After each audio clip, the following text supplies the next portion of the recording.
Séptima vértebra cervical, ¿ya? Son 7 vértebras cervicales que forman el esqueleto del cuello.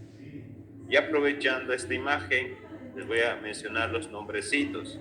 Por ejemplo, el de color verdecito que ustedes están observando es la vértebra del atlas, que es denominado C1. Por debajo, de color azul, ustedes pueden observar la vértebra del axis, ¿ya? Pueden observar la vértebra del axis. Y la 3, la 4, la 5, la 6, no hay mucho que hablar porque son vértebras típicas que tienen la misma característica en conjunto, ¿no? Y la 7 es la vértebra de la prominencia, ¿ya? No se olviden, aquí podemos observar, ¿ya? En la siguiente diapositiva ya observamos una articulación, en este caso de la primera y la segunda vértebra cervical, pero estamos observando que va a estar separado mediante un ligamento y una arteria, como ustedes pueden observar.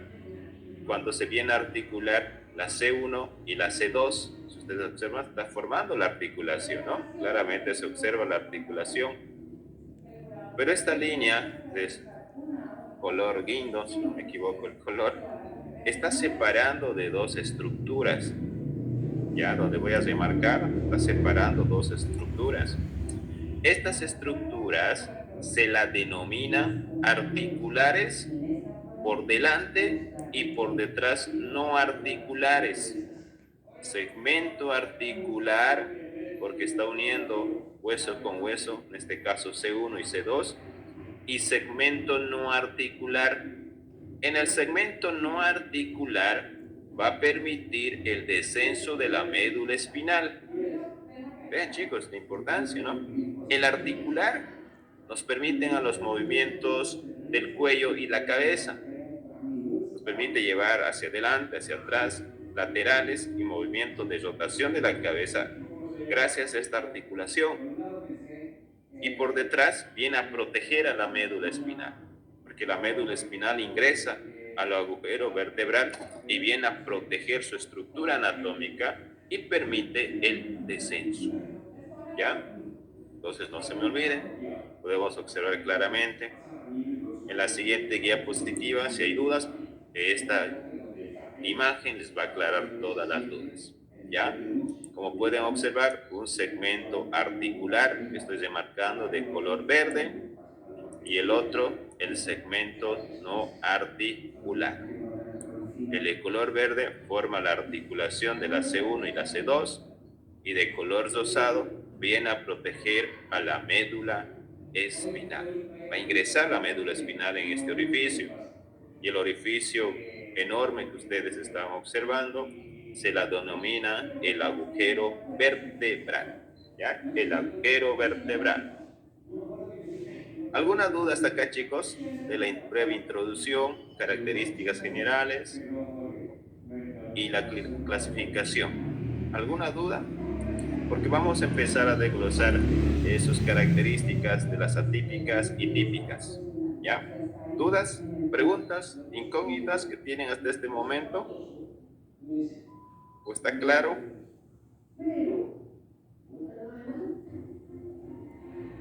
¿Me escuchan, chicos? Sé que es tarde, ¿no? A ver, hermano. A ver, voy a tener. ¿Alguna duda, Fabio? ¿Todo claro? Todo claro. A ver, vamos a despertar. Jessica, ¿alguna duda? 2, 4, 6, 7 alumnos. Jessica, ¿alguna duda?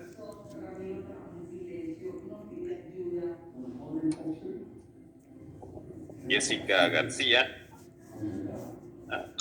No, dice. Muy bien. Continuamos entonces, chicos. Así voy a ver si están despiertos o no, preguntándoles. Continuamos. Bueno, hemos visto en las anteriores diapositivas el conjunto de la columna vertebral y vamos a empezar a desglosar con sus características. Primero, la vértebra atlas es conocido también como la C1, ya la C1. La C1, no se olviden que recibe el nombre de la vértebra del atlas. Una de sus características importantes que ustedes tienen que saber, chicos, no presenta cuerpo, ¿ya? No presenta cuerpo. ¿Sí? Se lo voy a resumir. Bueno, no va a presentar cuerpo esta vértebra. Y si no presenta cuerpo, va a presentar un arco anterior y un arco posterior. Ustedes observan arco anterior, arco posterior. En el arco anterior podemos observar una prominencia. Se denomina la prominencia del arco anterior y por detrás la prominencia del arco posterior. Hacia los lados laterales, izquierda y derecha, vamos a identificar el apófisis transverso. ¿Ya? Donde está remarcado apófisis transverso. Vamos a identificar las carillas articulares, donde estoy remarcando para que si hay alguna duda, ustedes aclaren esa duda. Las carillas articulares. Esta carilla articular es de la parte superior. ¿Por qué la parte superior? Porque es más amplia que la carilla inferior. La superior, porque es amplia, porque va a venir a articularse con el hueso occipital. Viene a articularse con el hueso occipital. Esta carilla articular, como es muy amplia, como ustedes pueden observar, va a recibir varios nombres. Una, carilla articular superior. Eso van a escuchar bastante, carillas articulares superiores. Otra, cavidad glenoidea. Otra, como masas laterales, como ustedes pueden observar. ¿Ya? En esta imagen se puede observar claramente, ¿no?, el segmento articular y el segmento no articular. En el arco posterior vamos a identificar un canal donde va a venir a alojarse la arteria vertebral. ¿Ya? Un canal muy notorio, un huesecito, donde viene a alojarse la arteria vertebral. Y podemos observar acá. Ese canal, o también denominado surco de la arteria vertebral. Otro dato importante, en este caso de todas las vértebras cervicales, donde estoy demarcando de color verde un orificio notorio en las vértebras cervicales, van a ser las únicas que van a presentar esta característica.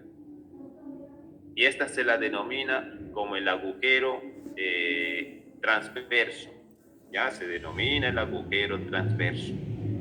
Y no olviden que las cervicales son las únicas que van a presentar el agujero transverso. Y que les he marcado de color verdecito. ¿Y dónde se localiza el agujero transverso? Viene a localizarse en los apófisis o proceso transverso.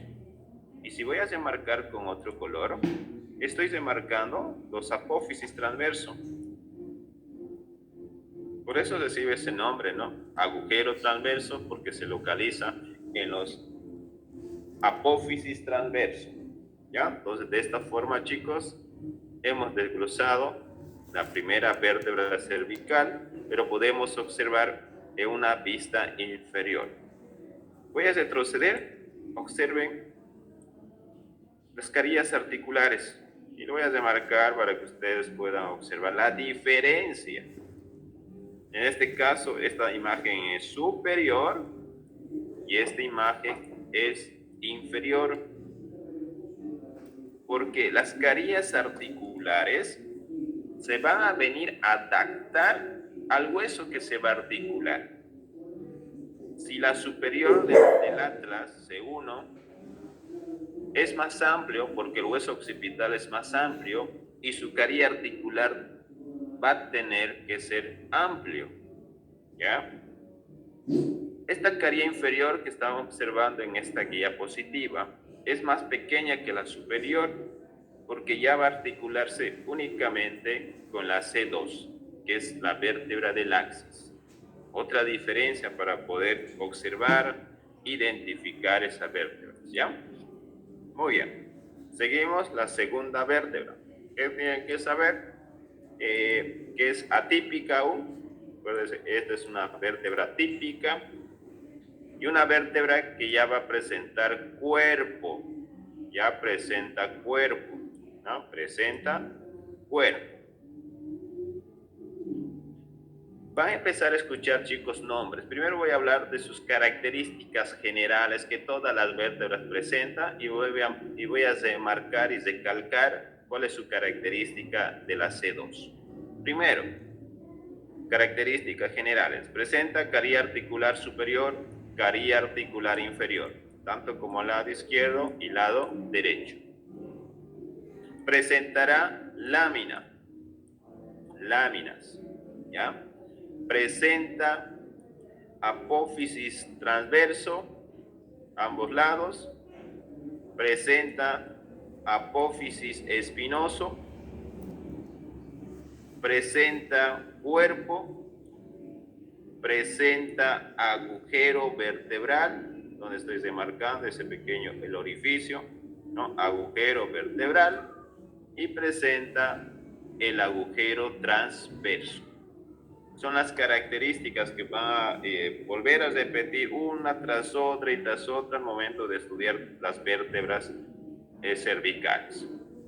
Pero para distinguirlo, el axis va a presentar esta pequeña estructura y esta se denomina el apófisis o proceso odontoideo, o también se le conoce como diente odontoideo, ¿no? Se asemeja mucho a un diente, ¿no? A su estructura anatómica. Entonces, por eso recibe ese nombre. Acuérdense, apófisis o proceso, o diente odontoideo. En el diente odontoideo, en el extremo superior, va a presentar el vértice. Presenta el vértice. Ya en la parte anterior, caría articular anterior y caría articular posterior. Entonces, la única diferencia del axis, que es la C2, chicos, la C2, presenta el diente o el apófisis odontoideo. ¿Ya? Y podemos observar las siguientes diapositivas ya con sus características, ¿no? Podemos observar el vértice, caría articular posterior, anterior, el cuerpo, el agujero vertebral, el orificio o agujero transverso, las láminas, carías articulares superiores e inferiores y la apófisis, ¿no? Como están escuchando, va repitiéndose ya los nombres que han escuchado desde la C1, ¿no?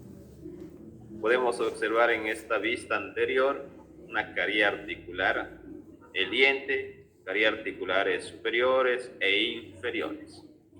¿Alguna duda hasta acá, chicos? Porque vamos a cambiar drásticamente al momento de pronunciar las otras vértebras a partir de la tercera hacia la sexta. ¿Dudas, Rachel? Vamos a despertar. No, licenciado. Muy bien, Rachel. Seguimos entonces. Los dos vértebras que hemos desglosado, acuérdense, son vértebras atípicas, que es distinta, visto. Ustedes mismos con las imágenes están sacando sus conclusiones, que es muy distinta, ¿no? Vamos a hablar de las típicas. Las típicas están formadas desde la C3 hacia la C6, pero de los 4 hay uno en especial. Porque dijo, bueno, de los 4 que somos, que seguimos un patrón, yo quiero ser distinto y único, ¿no? De esa forma para que me comprendan, ¿no? Yo quiero ser distinto y único, esa vértebra, dijo, ¿no? Y voy a presentar una característica que las otras de las típicas no presentan, ¿ya? Y lo voy a desglosar según que vamos a avanzar. Ya tengan la idea, pero ¿cuál será la distinta, no? ¿Cuál será el rebelde que quiere ser muy distinta a las demás? Primeramente, la tercera, podemos observar nombres ya, se vuelve a repetir, ¿no? Muchas veces. Cuerpo, caría articular superior e inferior, apófisis transverso, lámina, apófisis espinoso, el agujero transverso. ¿No? Volvemos a repetir nombres, ¿ya? y les presento a la vértebra rebelde, ¿ya? Quiere ser especial. ¿Qué quiere decir? La sexta vértebra cervical viene a desarrollarse por una característica especial y se la denomina el tubérculo anterior. ¿Ya? Presenta un pequeño tubérculo que lo voy a demarcar de color verde. Ustedes pueden observar, presenta un pequeño tubérculo y se le puede localizar ese tubérculo en los apófisis transversos. ¿Y qué nombre recibe el tubérculo? Carotideo. Ahí está. Carotideo. No se me olviden, la sexta vértebra cervical se desarrolla un tubérculo anterior en los apófisis transversos, la cual se llama el tubérculo carotideo. ¿Y dónde se localiza? En los apófisis transversos. ¿Ya? ¿Por qué es tan mínima ese tubérculo? No ingresa a lo que es vértebras atípicas, ¿no? Sigue el parámetro, está siguiendo el parámetro. Entonces, no se me olviden, la sexta es una vértebra especial, pero no corresponde a una vértebra atípica. Posteriormente ya los nombres se vuelven a repetir, ¿no? Cuerpo cariarticular superior, inferior, lámina, pedícula, apófisis transverso, apófisis espinoso, agujero vertebral y agujero transverso, ¿no? Se repite. Vamos a ver de la séptima vértebra cervical, que esta ya es una vértebra atípica ya. Ya es atípica. Es la tercera vértebra atípica, ¿ya? ¿Por qué es una vértebra atípica? Porque va a presentar una apófisis unituberculosa notable de forma longitudinal y esta se denomina el apófisis de la prominencia o también se le denomina la vértebra de la prominencia, ¿ya? ¿Y dónde se encuentra? Vamos a remarcarlo acá. Aquí está, chicos, como ustedes van observando, la prominencia. Eso lo hace distinta y ingresa a la clasificación atípica. Ya lo demás se vuelve a repetir, chicos. Apófisis transverso, izquierda, derecha. Cuerpo en la parte anterior. El agujero transverso. Caría articular superior e inferior. Y el agujero vertebral. Va repitiendo, ¿no? Y si aún tuvieran dudas, en este pequeño cuadrito están las dudas para que ustedes puedan leer y descartar sus dudas que ustedes, si es que tuvieran, ¿no? Es pequeño resumen, todo lo que he hablado está aquí reflejado. Ya todo lo que he mencionado, características, etcétera, se viene a reflejar en este pequeño cuadrito para poder estudiar. Vamos a hablar de características generales, pero ya lo han escuchado, pero ya observando imágenes, ¿no? Esta imagen pueden observar el cuerpo, el pedículo de color verdecito y los apófisis transversos de color amarillo. Siguiente imagen, aumentando características, ¿no? Observamos una lámina, observamos el apófisis espinoso, observamos las carías articulares superiores e inferiores, ¿ya? Podemos observar que la sexta presenta esa prominencia, que es el tubérculo carotideo, y podemos observar que el apófisis espinoso de la sexta vértebra cervical es muy amplia, ¿ya? Esta imagen que están observando es del hueso hioides.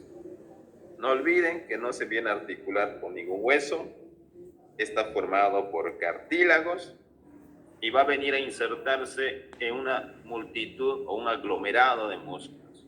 Por ejemplo, que vamos a avanzar en la clase teórica, los músculos de la región del cuello se dividen en 3 regiones y una región viene a insertarse específicamente a este hueso, la región infraioideo y la región supraioideo, que nos va a permitir a elevar y descender el hueso hioides, ¿ya? Y podemos observar en la diapositiva la ubicación, ¿no? Por delante está relacionado con los músculos, por debajo está relacionado por la faringe, y cómo hace una conexión tanto como el hueso del esternón y el hueso de la clavícula. Es por eso que se menciona, ¿no? Cómo está constituido el esqueleto del cuello, esternón y clavícula. Podemos observar en una vista posterior, ¿no? Hay que observar, chicos, en distintas vistas para el aprendizaje y para recolectar mucha información para ustedes, ¿ya? Una vez desglosados sus características, hay que mencionar los ligamentos que van a encontrarse a nivel de las vértebras cervicales.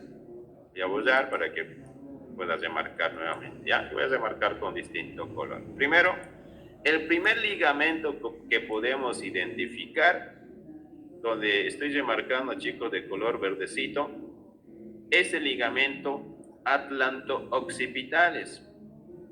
¿Dónde viene a insertarse? Por arriba viene a insertarse en el hueso occipital y por abajo viene a insertarse en el atlas, en la C1.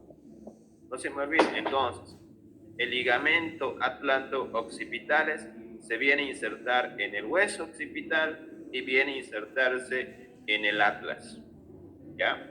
Segundo ligamento, voy a remarcar de color verde su trayecto, ¿no? Este ligamento tiene una forma ya triangular, ¿ya? Una forma triangular, porque donde inicia su inserción y donde termina, ya se le da esa forma triangular, ¿no? Esta se denomina el ligamento occipoaxiales. ¿Dónde se insertan? Viene a insertarse en el hueso occipital y desciende hacia la parte inferior para venir a insertarse en el diente o apófisis odontoideo de la vértebra del axis. En resumen, a la C2. ¿Ya? Posteriormente tenemos que hablar de los ligamentos atlantoaxiales. Esta se une en el axis y desciende hacia la parte inferior en las estructuras costovertebrales. Y como se inserta en las estructuras costovertebrales, se denominan los ligamentos costovertebrales. ¿Ya? ¿Qué quiere decir? Este ligamento se insertan con una vértebra tras otra vértebra. ¿Ya? Entonces no se me olviden, esos tres ligamentos importantes que hay que mencionar. Hemos hablado de apófisis espinoso muchas veces hemos repetido, ¿no? Hay que saber cómo está formado o cuál es su característica del apófisis espinoso. Como pueden observar en la diapositiva, el apófisis espinoso presentará una base, presenta un vértice localizado en las partes posteriores de las vértebras cervicales. Posee dos caras y esas caras forman los canales, se puede observar en la imagen, y borde superior e inferior. Si les preguntan cuáles son sus características de un apófisis espinoso, ustedes dirán base, vértice, dos caras, borde superior e inferior. Eso es la respuesta. ¿Ya? En la siguiente diapositiva, ¿qué es una apófisis? Primero, características, ¿no?, del apófisis espinoso. Ahora, ¿qué es una apófisis? He puesto 3 ejemplos. Un ejemplo, una apófisis es una prominencia sobresaliente del hueso, ¿no? En este caso de la C7, es una prominencia sobresaliente del hueso. Si hablamos de un hueso largo, la cabeza del hueso del húmero es una prominencia sobresaliente de forma esfera y lisa. Y he puesto una imagen que constantemente ustedes con su etapa académica y en la etapa profesional a futuro van a observar esta prominencia, pequeño huesecito donde les he marcado de color, ¿ya? Porque no es parte de la anatomía del cuerpo humano, no es parte. Y si no es parte, se produce dolencia. Cuando ustedes escuchan a un paciente le diga al caminar, percibo una sensación de pinzamiento, me duele al caminar, y ustedes tienen que sospechar que es un espolón calcáneo. Tiene muchas causas. Una, que no hay un equilibrio en la marcha, y si no hay un equilibrio en la marcha, el cuerpo compensa a poder descargar el peso en el hueso del calcáneo y empieza a formarse un callo y viene a formarse el espolón calcáneo. Otra, por un accidente, por un TEG o traumatismo, porque se ha fracturado el hueso y ha consolidado de una manera incorrecta y se forma una prominencia ósea. Pero esa prominencia en el pie se conoce como espolón, ¿ya? Es una estructura sobresaliente, ¿ya? Entonces, para que vean, dos estructuras, parte de nuestra anatomía del cuerpo humano, y una que no es parte del cuerpo humano, pero que muchas veces ustedes lo van a escuchar y lo van a observar, ¿ya? Si estamos hablando de vértebras cervicales, hay que hablar de sus facetas articulares. Primeramente, ¿qué es una faceta articular? Es una carilla casi plana de una configuración muy variable. ¿Y por qué variable?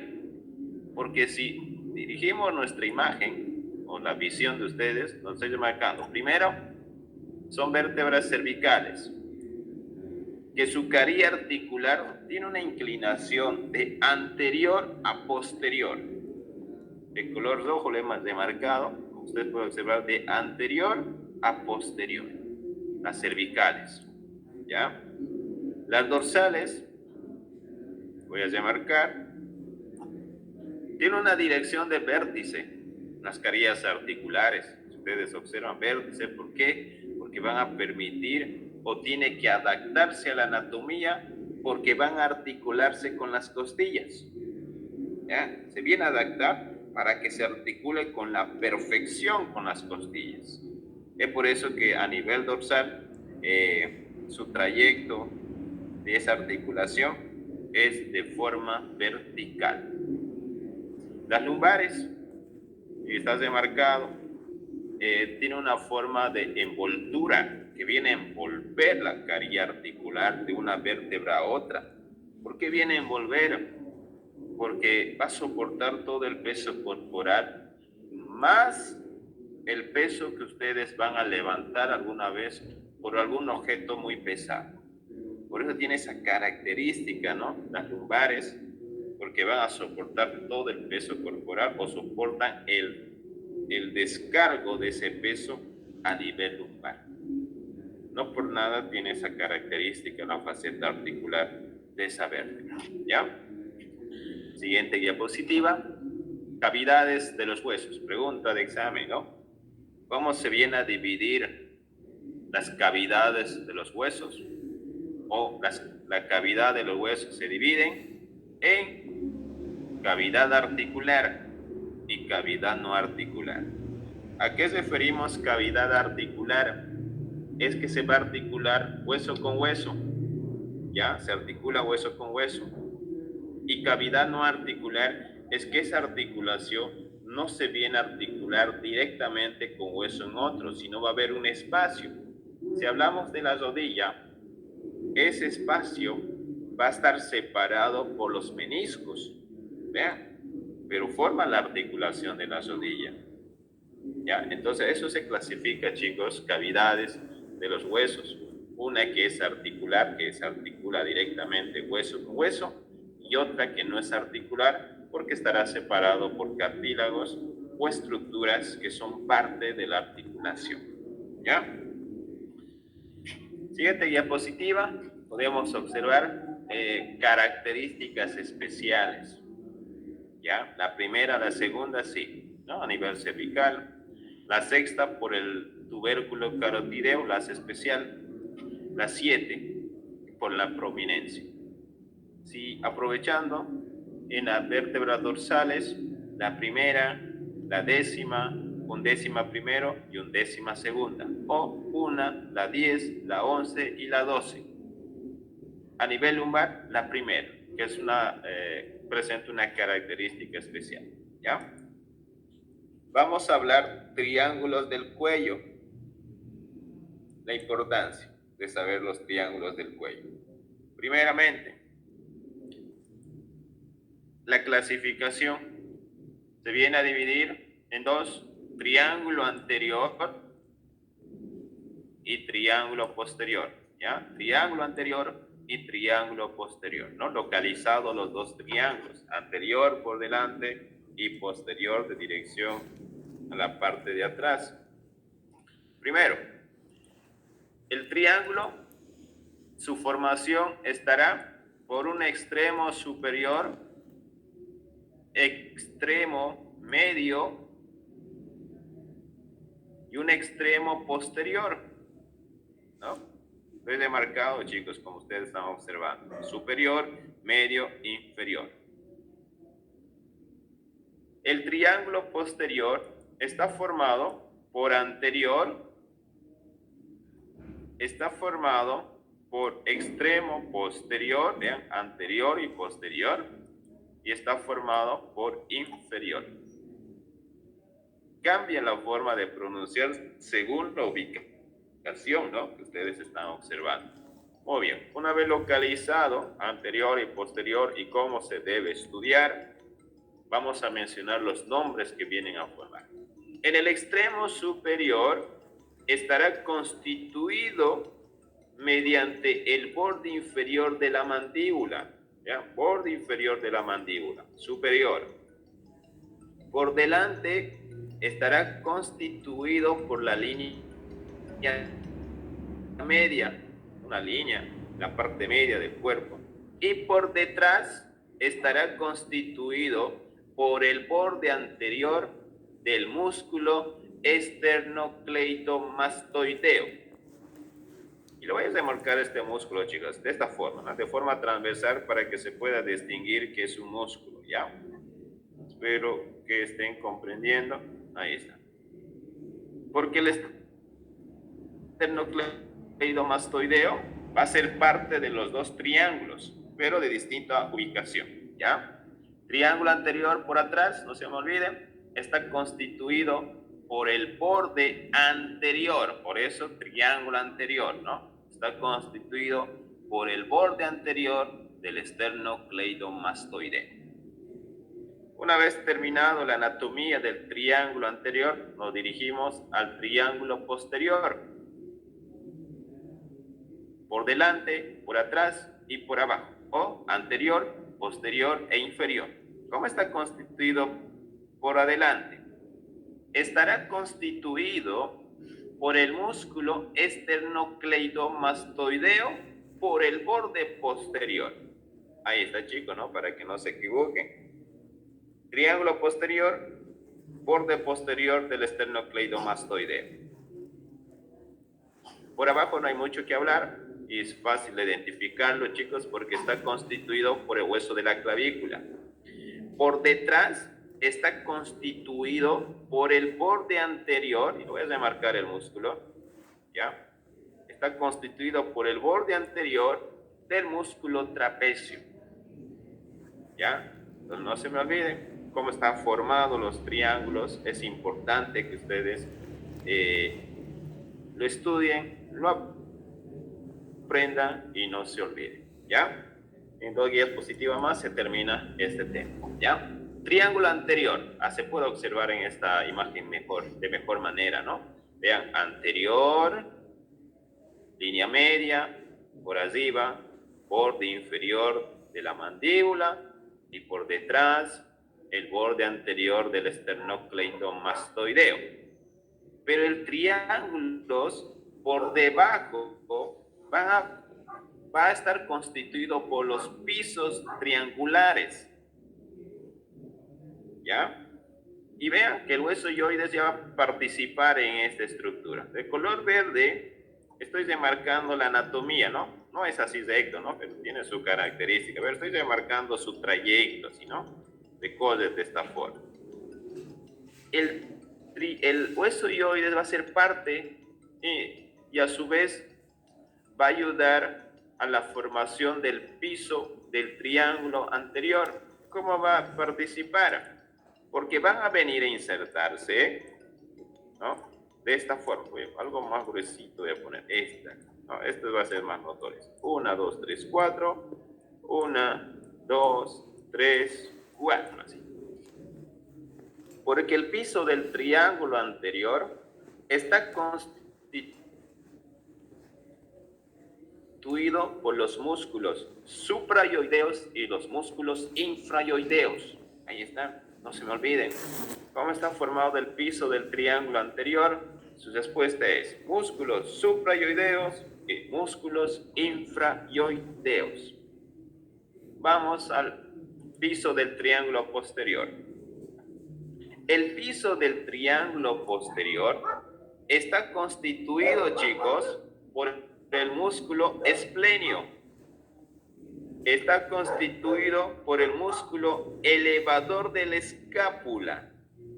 El elevador de la escápula también es llamado como el músculo angular del omóplato. Y por debajo, se puede observar de esta forma, está constituido por los músculos escalenos. Y los músculos escalenos, chicos, se dividen en tres: escaleno anterior, escaleno medio y escaleno posterior. Y otro dato importante, los músculos escalenos son músculos de la respiración. ¿Por qué de la respiración? Porque los escalenos vienen a insertarse en la primera costilla y segunda costilla. Y los músculos del piso posterior vienen a alojar a un contenido de las ramas cutáneas del plexo braquial. Del plexo braquial y el plexo cervical. ¿Ya? Ahí está, chicos, los pisos. Hemos estudiado esqueleto del cuello con las estructuras óseas y posteriormente hemos mencionado los triángulos de la región del cuello. La importancia de saber al momento de hacer una inspección palpatoria, porque ustedes van a palpar los triángulos para un diagnóstico perfecto, ¿no? Muy bien. ¿Algunas dudas si tuvieran, chicos? ¿Preguntas, dudas, incógnitas? A ver, Evelyn, ¿alguna duda? Vamos a despertar a sus compañeros. Evelyn, Chat. No, todo claro. Muy bien, Evelyn. A ver, otro compañero. Jorge Cuellar Vargas, ¿alguna duda? Mientras que despierta su compañero, voy a dejar de presentar, voy a proyectar otra diapositiva ya. Y a ver dónde tengo que entrar. A ver, ya me olvida. Dicen, este tema lo vamos